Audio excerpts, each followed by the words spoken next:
The brake test consists of checking tractor, trailer, and service brakes. First thing I tell you guys is to push in the yellow valve. That releases your tractor brake. You're going to put your foot on the clutch, put the truck into gear, and you're going to let off until it gives a slight tug.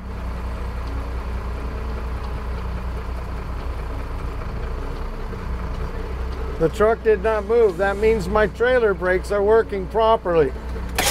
I pulled out or set the tractor brake.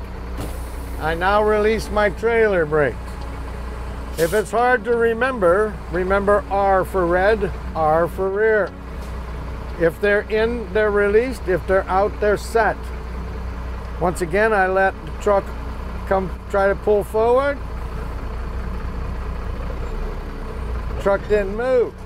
That means my parking brakes for my tractor are working properly. I now release it again. Both valves are in, and I let it slide forward up to 5 mile an hour roll.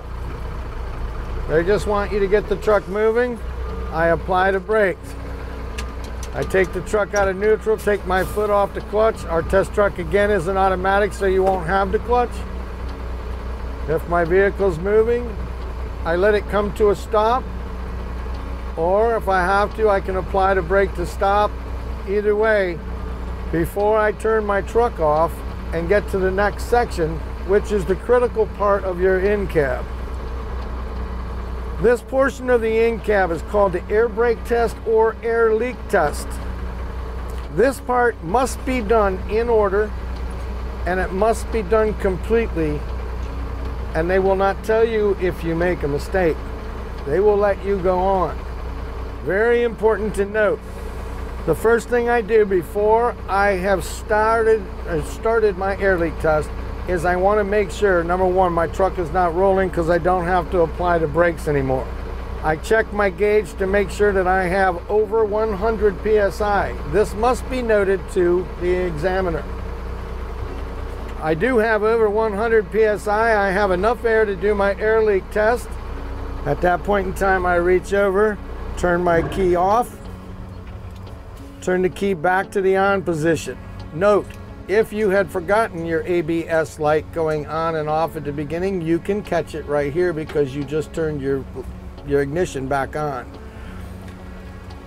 So now I told them I have the 100 psi. I've turned my truck off. I've turned my key back on. I'm going to depress my brake pedal, making sure I lose no more than 4 psi in 1 minute. I am not losing more than 4 psi in 1 minute. Do I need to wait the whole minute? At the test site, they will tell you no. Okay? The reason we ask them that is because your paperwork tells you to leave your foot on the pedal until the examiner tells you to take it off. It says nothing about asking them if you can take it off early. If they tell you, yes, you can take your foot off, take your foot off. Okay? All right. Now I've completed that, I have you tell me everything you're going to do before you touch the pedal. Remember, you are taking a test. You're going to be nervous. You're going to be wanting to remember all the parts.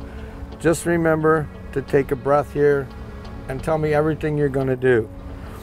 At this point in time, I'm going to fan my brakes until my air pressure drops to 60 or 70 psi.